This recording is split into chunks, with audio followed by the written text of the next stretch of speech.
All right, ladies and gentlemen, we are going to be going over the Unit 4 test review.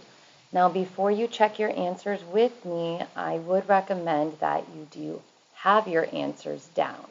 So if you're just going through this with me for the first time, it's really not going to help you with your test. So please make sure that this is you checking your answers rather than you just copying what I have down. Okay? All right.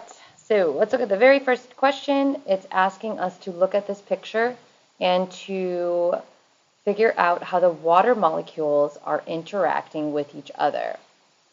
So if we are looking at these water molecules, I know it's hard to see because it's not printed in color, but we have these two H's for every one O. So if I have the pink as my H's and the O as my orange, we can see that the positive H's are attracted to the negative O's. So that is how water is attracted to each other.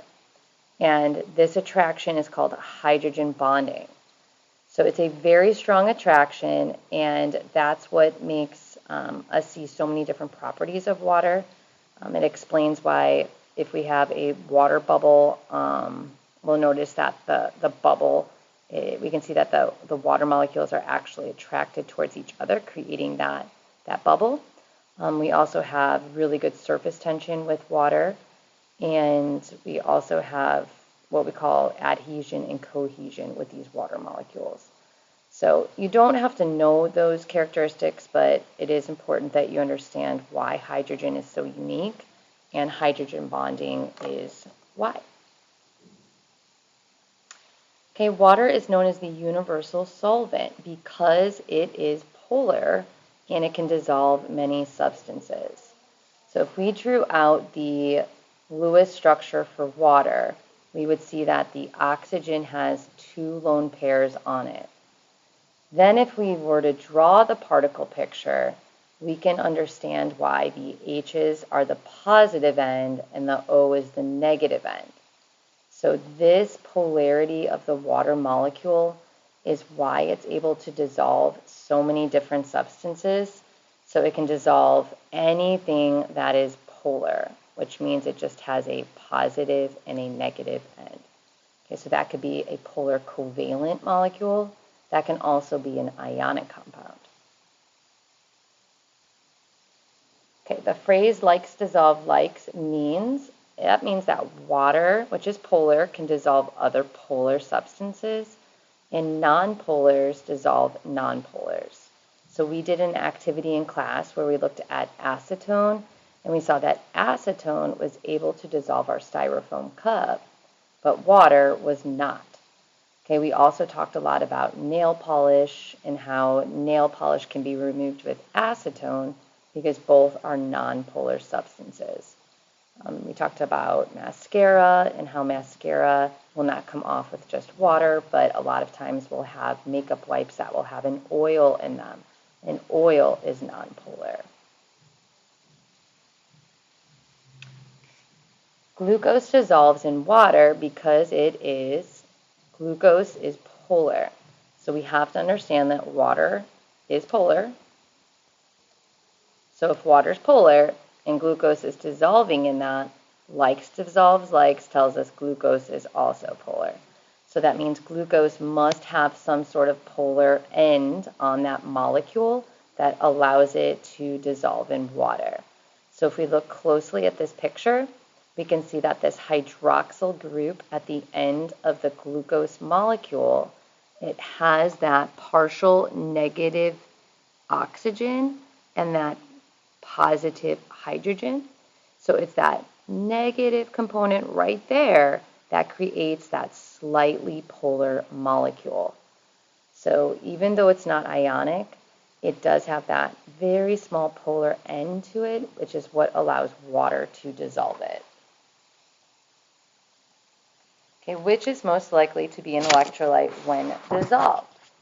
If we look at all of these answer choices, we'll notice that these three here, these are all covalent compounds, which means that they are most likely going to be nonpolar. Now, we just looked at glucose, which is also a covalent compound, but it's polar because of that little negative end. So if we look at these compounds here, they may dissolve in water, but because they don't have any ions, that means they're not going to be able to conduct a current. So in order for us to have a current or an electrolyte, we need to have ions. So there are no ions in a covalent compound, whereas there are in NaCl. Okay, and here's my explanation showing that. Okay, for number 6, we were to look at these pictures to figure out which one is going to conduct electricity or what the light bulb would look like. So if I had a light bulb, which I don't, but if I did, the light bulb would be very bright in this first picture because all of these ions completely came apart. So that would mean it's a strong electrolyte because everything broke off. In this middle picture, some of them are still together, so it only partially disassociated or partially separated. So this light bulb would be not as bright as this one, but it would still be conductive. And in this last example, nothing came apart, so that would mean it's a non-electrolyte. So in order for us to have electricity, you should be thinking of ions. So just think of positives and negatives in the solution.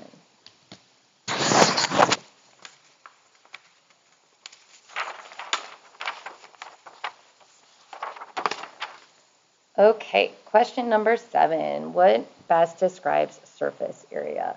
So surface area is the total outer area of an object that is exposed to the surroundings.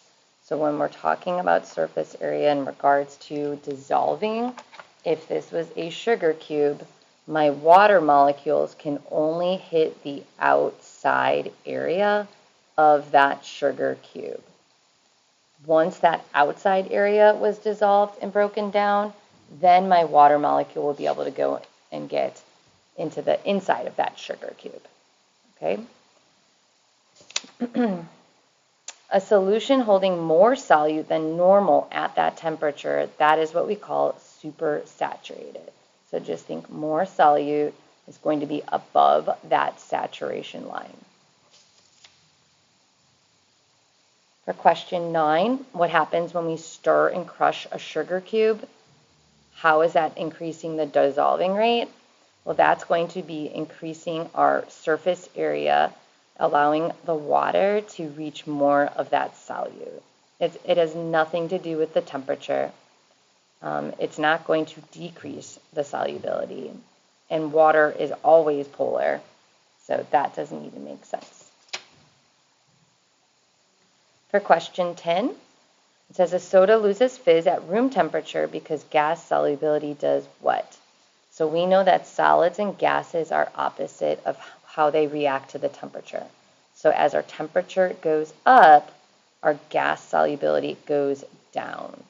So that's going to be answer choice B.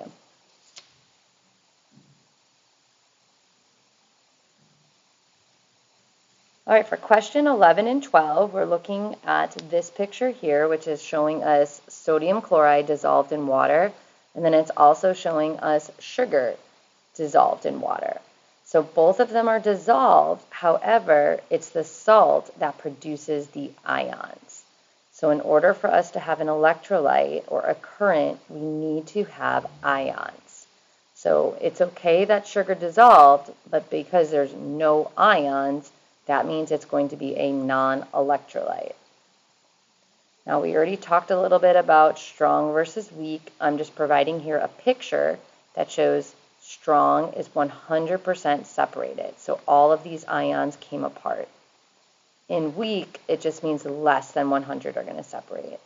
So in my picture here, I showed only one of those particles, one of those compounds, actually separating from each other. The other two are still together. So this would have a weak current.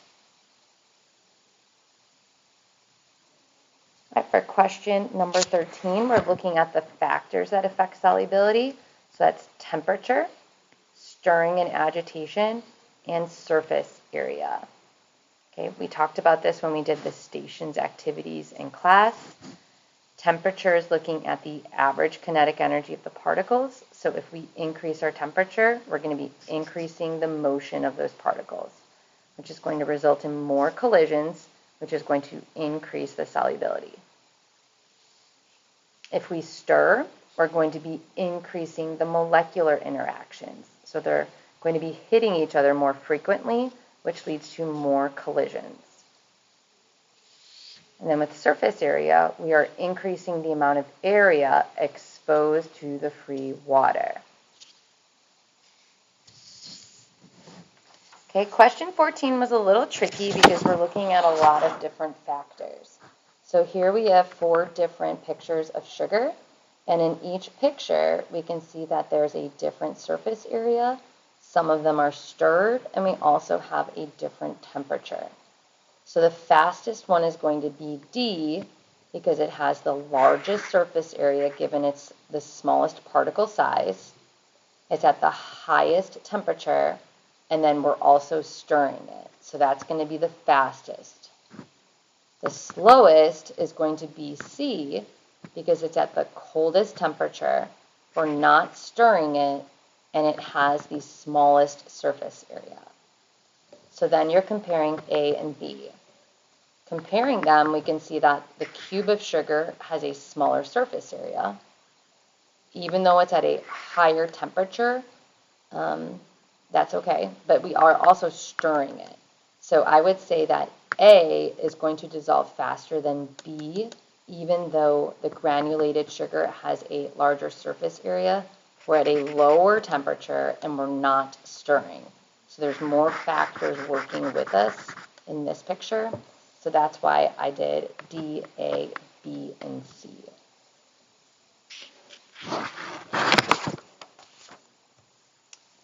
Okay, in this picture you were supposed to go ahead and label what we see happening here with our dissolving process. So you can go ahead and pause the video here to check your answers. Right, and we've talked about this in class quite a bit. We've labeled our ionic compound. We know that the non-metal component is going to be your negative anion, and the positive is going to be your metal. So here it was really just a matching picture. For 16, we were comparing gases with solids, and we've already talked about that. And if you weren't sure, you can always look at the graph and we can see what's happening. So we can see that this line here representing the gas is going down as the temperature goes up. So that would be an indirect relationship. And then all of these other lines are going up as our temperature increases. So that would be a direct relationship. All right, in this picture, we're looking at the particle pictures, and we're noticing that this molecule here does not have any charges. So that must be my covalent compound, which means it's a non-electrolyte because there are no ions. Now, I know it's polar covalent because it dissolved in my water, and I know water's polar. But if you just put covalent, that's totally fine. For this picture, we can see that this is going to be sodium chloride versus the other ionic compound because we have one positive ion and one negative ion. So that's why when they separate, we only see one coming off and one coming off here. And this is going to be a strong electrolyte because all of the ions have separated out, and we know that's an ionic compound. In this picture, we see the positive 2 charge, and that positive 2 came from my mercury, which is positive 2 charged. And then I see this negative 1 circle, which is representing my chlorine. So I have, this is my positive 2. So this purple is the positive 2. And then these 2 on the outsides would be representing my 2 chlorine ions. And so it's only partially coming off, which is why it's a weak electrolyte.